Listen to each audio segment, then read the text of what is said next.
За сайн байцгаана уу. Энэ өдрийн амраа мөлөнгөө айлтгая. Өнөөдрийн сэдэв бол сэтгэлд сэвгүй үйл. За одоо би ер нь бол яг бүх сэдэв дээрээ ярьж байгаа ойлгуулах гэж хичээлж байгаа зүйл бол хүн өөрөө бүтээгч, тэгээд бодсон зүйлсээ дандаа амьдралдаа бүтээж байдаг. ертөнцийн өөрөө бүтээгч, тэгээд ертөнцөөс үүдэлтэй бид нар хуваагдсан сүнс учраас бид нар өөрийнхөө амьдралыг дандаа алхам тутамдаа бүтээж байдаг. Тэгээ хүмүүс ярьдаг штеп. Баян хүмүүс улам баяжаад, ядуу хүмүүс улам ядуураад байна гэдэг жаа. Одоо тавгүй амьдралтай, ядуу амьдралтай гэж бодоод байгаа хүмүүс өөрийгөө ядуу амьдрна гэдэгт итгэцэн байгаа гэж ойлгож болно. Нэг үгээр хэлэхэд баян амьдрах ёстой хүмүүс ёстой биш. Баян амьдрах хүмүүс бол өөрийгөө бас баян амьдрах ёстой, би хангалуун байх ёстой гэдэг зүйлд итгэдэг учраас дараагийнхаа ирээдүйн амьдрал яг тэгж зурагддаг гэж харагдаж байгаа. Тэгэхээр сэтгэл сэвгүй үйл гэдэг нь болохоор одоо зөв гэдэг зүйл, буруу зүйл гэдэг зүйлүүд бол таны сэтгэлд явагдаж идэг гэсэн.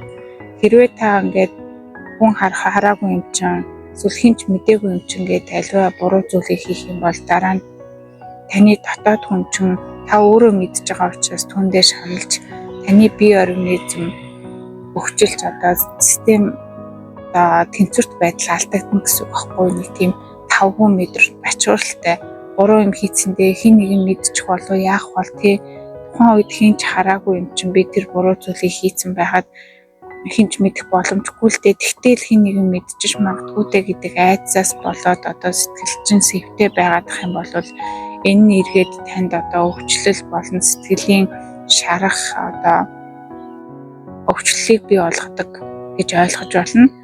Тэгэхээр ерөөсөө аливаа зүйлийг хийхдээ одоо сэтгэл сэвгүй байхаар өөртөө одоо гомдлохгүй, харамсалгүй байхаар хийх нь илүү зүгээр байдаг. За ийм зүйлүүд маань юун дээр ажиглагддаг вэ гэхээр хүмүүс их тусламж гуйдаг танаас. Бидрээс их тусламж гуйдаг. Тэгээд тусламж гуйхаар нь тухайн үед та өөрөө дургүй байсан ч гэсэн ингээд за би тусалчаа гэдэг яг ингээд хүчээр хийж байгаа юм шиг тухайн зүйлийг хийчдэг. Уул нь яг тэгээд сайн хүн болох гэдэг шүү дээ. Хүн тусалж байгаа гэдгээр илүү сайн хүн болох гэдэг.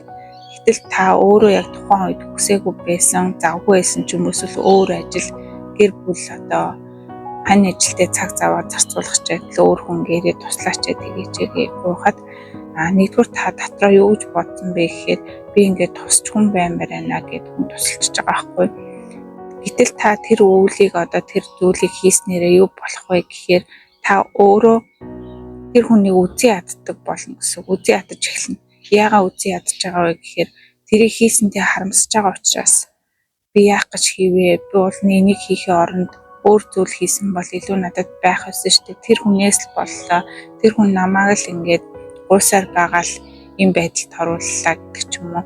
Тэр хүнийг эргээд үзий ядах шалтгаан болж тэр энерги давтамж нь өөрөө ингээд сөрөг одоо хэлбэлзэлд орж таны амьдралын одоо ирээдүйг сүйтгэх одоо буруу одоо манифест буюу буруу одоо зураглалыг үүсгээд тэгээд даалт ухамсар чинь таны амьдралд одоо азгүй, хэцүү, тийм дандаа тийм шаналсан, харамссан зүйлүүд тохиолдоход нөлөөлөх нэ.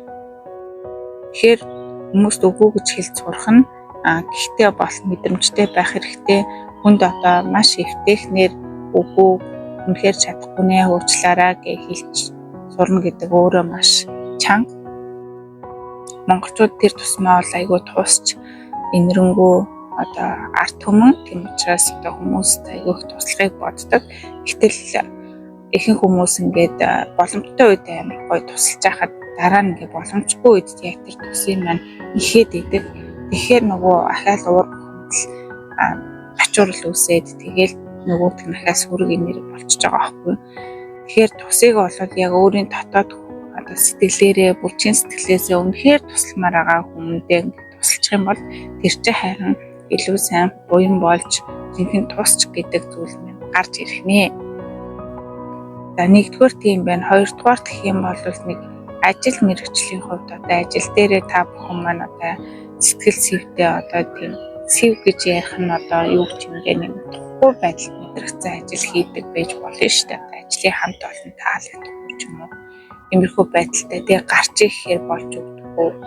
Тэгэх юм бол та ингээд тухайн зүйлийг нэг хэсэгтээ одоо төвчээд хажуугаар нь одоо дараагийн ажилдаа ямар ажил байж болох уу хайгаад тэгээд тэр ажил тэнцхийн тулд надад ямар ур чадварууд хэрэгтэй вэ тэрийг бодож агаад тухайн одоо шинэ ажилд ороход өөрийгөө бэлдээд өмнөхөр бэлэн болсон байх юм бол ажлын ярилцлаганд ороод ингээд тэмцээд ажиллаад тухайн ажилласаа ингээд гараа сольж болох нэ.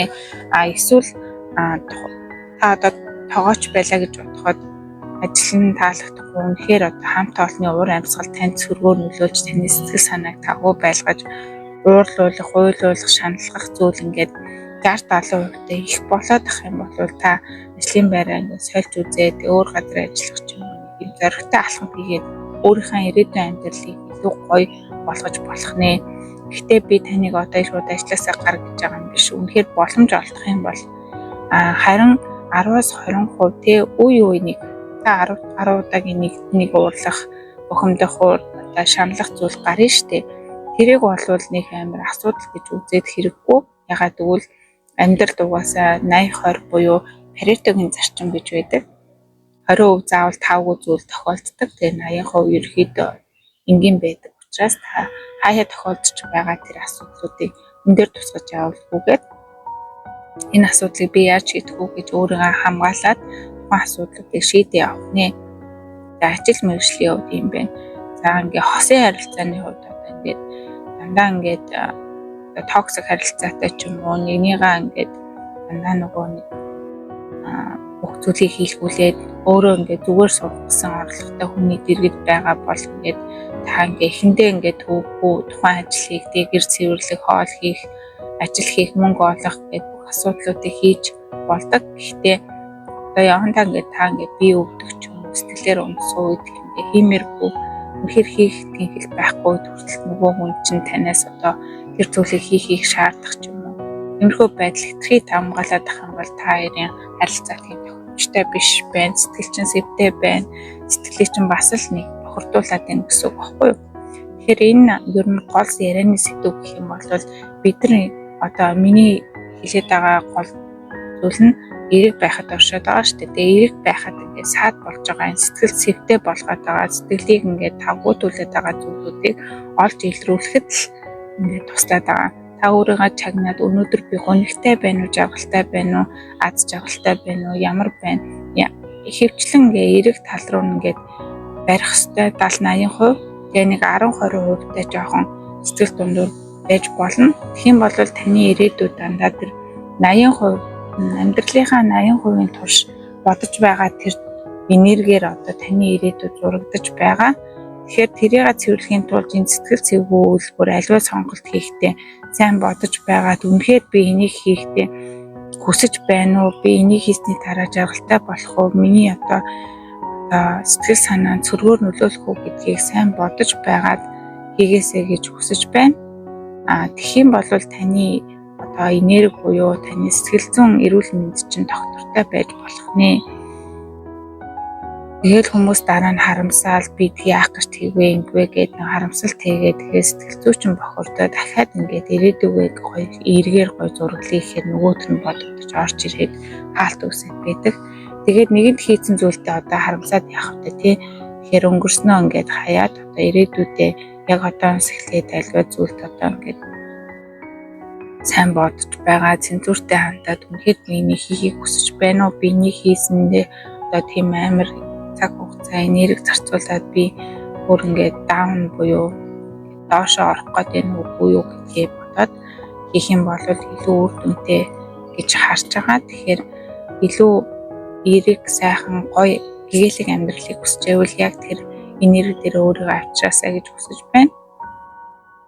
За ингээд сэтгэл зүйгүй үйл хийж өөрийнхөө одоо сэтгэл санааны эрүүл мэндийг хамгаалаасаа гэж хүсэж байна. Дараагийн бичлэгээр уулзтлаа. Түр баяртай манайхан амжилт хүсье.